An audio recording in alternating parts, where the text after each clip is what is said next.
Hello everyone, welcome back to my channel. I'm Andrea. For those who are new here, welcome, and for those returning viewers, welcome back. Thank you. So I'm not gonna beat around the bush. Clearly the title has given this video away. Today I'm going to share my fibromyalgia story, if that's what we're gonna call it.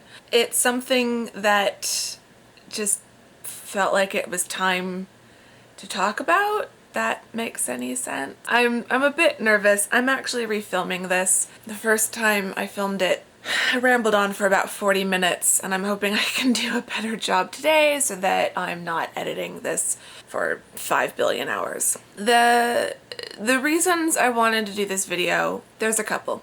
One, and the most important one, is just it's something that we should be talking about in general. I think there's still a lot of misunderstandings and misconceptions of what fibromyalgia is, what it looks like, or how it affects people. There's a lot of false opinions, namely that people with fibromyalgia, they don't really have an illness, they're just lazy, or really ridiculous things like that. I think it's important that those of us who do suffer from fibromyalgia, if we are comfortable enough to share our stories, we should share our stories, because the more that we share our experiences, the more normal, for lack of a better word, this condition will seem. And it is fairly normal in that there are a lot of people who have it in one form or another. Another reason I wanted to do this is because I'm in the middle of Vlogtober, as those who have subscribed to my channel and have been watching my videos know. So I'm doing a video every day this month. And so far I've done pretty well. I've pre-filmed a couple things, but for the most part I've been vlogging every day, editing at night, and getting it exported and uploaded by the following morning. But that hasn't been easy, and there have definitely been some days that I just really have not felt that great. Some of those times I've had a pre-filmed video to put up, but I try to still live my life as normally, again, I hate that word, but for lack of a better word, I try to live my life as normally as possible, and I try not to let any of the things that I struggle with, whether it's fibromyalgia or mental health issues, I try not to let any of those things interfere with my life. But I have referenced in some of the past vlogs, that I'm not feeling well, or that I'm having difficulty with pain, and that's why. And I have mentioned casually that I have fibromyalgia, but I've never talked about it in detail, and I just kind of felt like it was time, just in case somewhere towards the end of the month things start going off the rails a bit and I have a really bad flare or something and I can't do a video, or I'm doing more pre-filmed videos in a row, then you guys at least will know kind of what's going on. So, trying to make this long story a bit shorter, but this is definitely going to be a longer video, so if you are going to continue watching, I recommend getting a cup of tea or a snack. So it's October. I was officially diagnosed in February. I've been adjusting to this new normal for about 8 months now, but I've definitely been dealing with the side effects for significantly longer. It's hard to pinpoint when it started. I think grad school has definitely had something to do with it. My life just kind of changed. I think there were a number of contributing factors in the research I've done. I haven't found any cause. Fibromyalgia seems to be something that just happens. It's hard to know when it started exactly, but I definitely was noticing just pain and fatigue and difficulty concentrating, probably starting at least 3 years ago and getting progressively worse over the last few years. There were periods where I seemed to be doing a little bit better, namely the 2 summers that I spent overseas. I think that was due to the lifestyle that I was living. I would walk roughly 5 miles a day on average, sometimes more, and that kind of continued higher level of activity was definitely good for me. Being here in Arizona, where I'm stuck indoors for a lot of the time because of the heat and where we drive everywhere, it's definitely made things continue to get worse. I had kind of hit a point back in February where I really was looking at everything in my life and all of the health problems that I was having. It was weird because I do have a thyroid condition. I also have polycystic ovarian syndrome, and I suffer from anxiety and depression. Those can all cause similar symptoms as fibromyalgia. And so I'd always kind of put my symptoms down to those things. But by February, I was on different medications, different doses of medications for everything else, and it just felt like my PCOS was pretty stable, my thyroid was pretty stable, I'd been in therapy for several months for the anxiety and the depression, I was learning a bunch of great coping skills, I was just doing really well. It just felt like all the things that I was typically struggling with were doing a lot better and had kind of stabilized. But the pain and the fatigue and the difficulty concentrating and all of those things were getting worse. And so it just didn't really make sense. I'd done a little bit of research on chronic fatigue syndrome, or ME, and fibromyalgia because I was learning a bit more through YouTube about those conditions and just felt like, wow, I kind of have some of those symptoms. So I looked them up and found that I had even more of the symptoms than I realized. I'd kind of looked them up on Mayo Clinic's website just to kind of rule them out, to find like other symptoms that I didn't have and could say, okay, then I don't have that. But it was lining up a little bit too much. So I went to see my doctor and I'd made a list of all of my symptoms, everything that I was dealing with, everything that had gotten better and everything that had gotten worse. I was kind of just explaining everything that I was dealing with. I was expecting my doctor to say, okay, we're gonna run some tests, we'll check things, and we'll see. Because that was usually what she always said. And every time the test would always come back as normal. So I was expecting another, let's run some tests, and then, oh, everything's normal. Is it normal to feel like crap all the time? I had barely stopped talking, running through my list, when she said, yeah, I think you've got fibromyalgia. It's the only thing left that makes sense. Because the difficulty with fibromyalgia is there is no definitive test. It's more of a diagnosis by elimination, which is why it's so difficult for people to get diagnosed. And I'm lucky that I'd been seeing the same doctor for nearly 20 years, so she really knew my medical history. She knew that I'm not someone that makes up conditions or tries to get diagnosed with weird things. She's like, we'll run some tests just to make sure it's not something else. But we'd already ruled out everything. There were all these things that had improved, and it really was the only thing left. I didn't have sleep apnea. We kind of had ruled that out. Yeah, it was just the only thing left that made sense. I wasn't expecting to walk out of that appointment with a diagnosis, but she was pretty confident that's what it was. She did run some tests. The tests came back showing that my inflammation markers were up. So I guess they can tell if there's like inflammation in the body based on the blood tests. And I guess we've got two different kinds of inflammation markers. There's short-term ones that indicate that we're currently fighting something off, like a cold or a sinus infection or something like that. And then there's long-term ones that show if you're dealing with a chronic condition that your body is fighting. And those were the ones that were showing up on the blood test. So that kind of confirmed it for her even more, that that's what we were dealing with. So that's sort of my diagnosis story. Going into how I've been treating it, because when I have told people that I have fibromyalgia, but I've never been as public as this will be. Whenever I meet someone else who has fibromyalgia, one of the big questions that I get asked is, what medication am I on? Because it is very common for people with fibromyalgia, especially those with more severe cases, to be on there's a number of different medications. I'm not going to name names of medications in this video because I really think it's important that if you do go the medication route, that you should really do your research and talk to your doctor and learn about side effects of any medication that they are considering for you. I will say that in the past, before my diagnosis, but definitely while I was still dealing with these problems,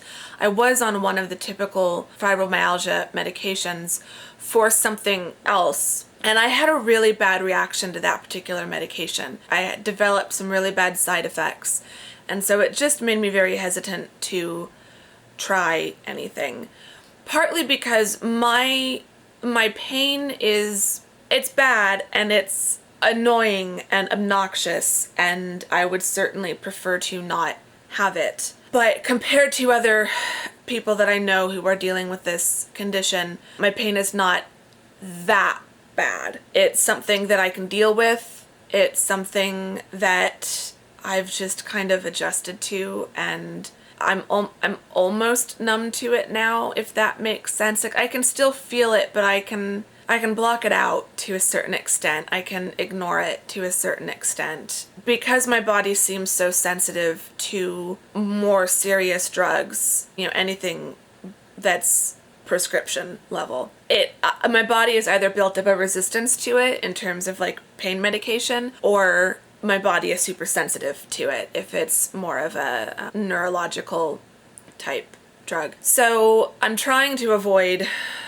going on any medications. Some days that's fine. Other days, when the pain is worse, it's not so great, and I wish there was a magic pill that I could take. But because it's not so frequent and so consistent, not going down the path of medications is just the choice that I've made so far.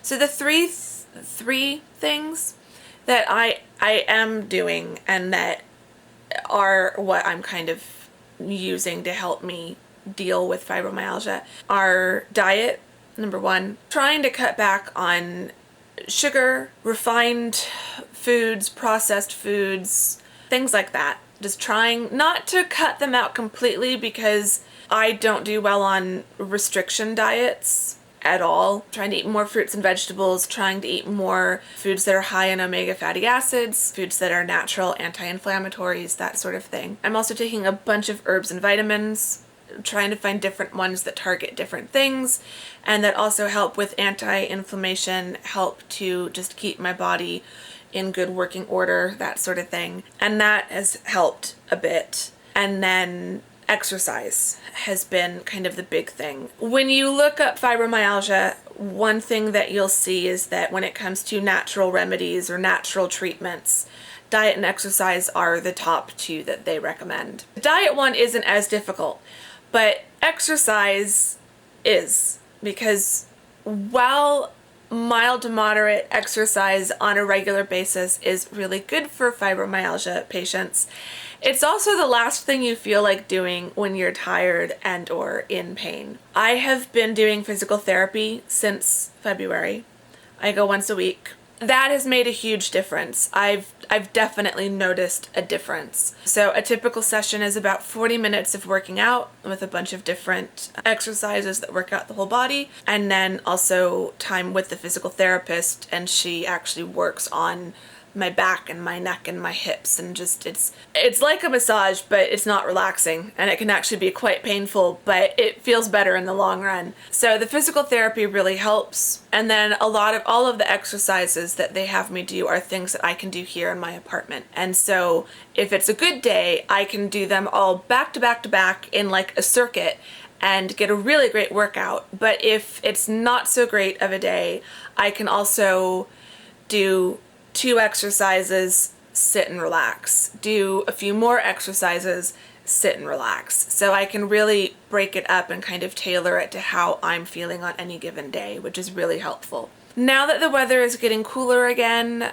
I think I'm feeling well enough now compared to how I felt in February, where I can start adding in walks around my neighborhood and light and easy hikes out at the park nearby me. The heat has been a huge factor. I know that I've complained about the heat a lot in my videos. For anyone who's new to this channel, I live in Phoenix, Arizona. It's incredibly hot here during the summer. We have finally said goodbye, I think, to the triple-digit temperatures. It's finally back down in the 90s, but it's typically 100 degrees or higher from roughly late April, early May to late September, early October. Our summers last a really long time and it's really hot. And my body just doesn't really do well with anything kind of 90 degrees or above. 80s are even a bit difficult sometimes, but they're at least tolerable. Once the weather cools down again, I think that will be the couple cool days that we've had so far where it was like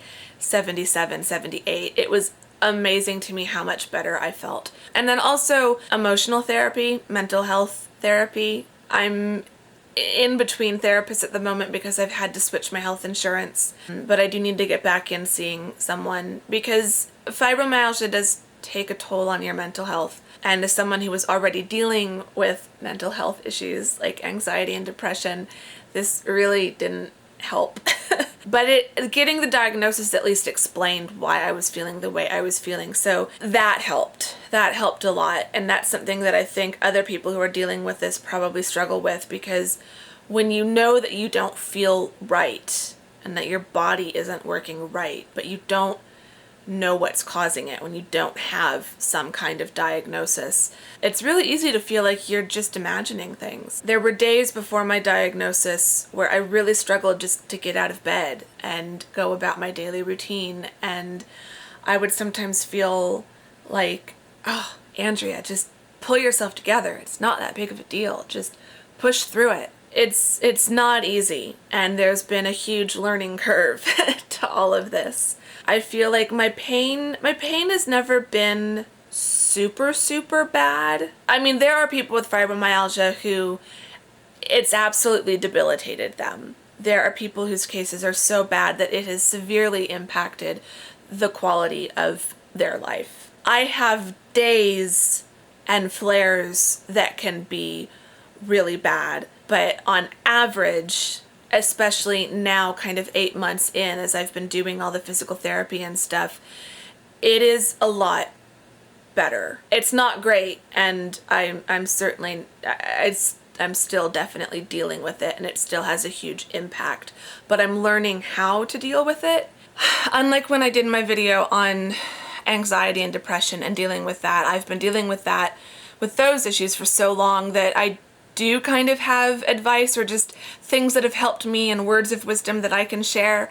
But even though I've been dealing with fibromyalgia now officially for about 8 months, I'm still learning a lot and I'm still figuring things out, and unfortunately I don't really have advice. But one of the reasons, as I was saying at the beginning of this video, why I wanted to do this video is that it's just important that we share our stories. The people that I've seen so far that I follow on Instagram and on Facebook and that I've messaged with tend to have much more severe cases. And one of the things that I've struggled with is feeling like I should just shut up and be grateful and not complain about my problems because they could be worse. And so I do sometimes feel like I don't really have a right to complain or to even really talk about my experience because, you know, other people have it worse, and so I should just, again, shut up and be grateful. But one thing that I've learned is that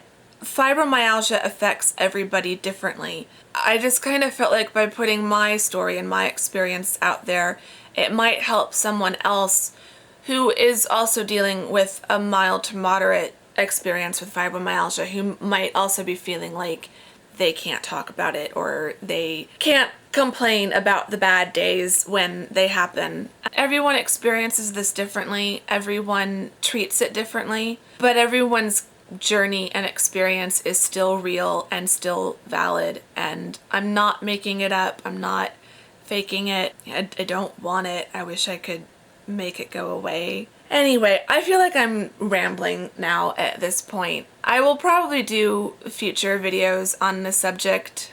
If you have any questions, please ask them. I'd be more than happy to answer any questions or do another video on, you know, related topics. So, but yeah, for the most part, I just wanted to kind of put this out there, and because I've mentioned it in the past, you know, oh, I have fibromyalgia, but I've never really spoken about it in detail, and it just kind of got to the point where it felt like I was hiding it, and I'm really not.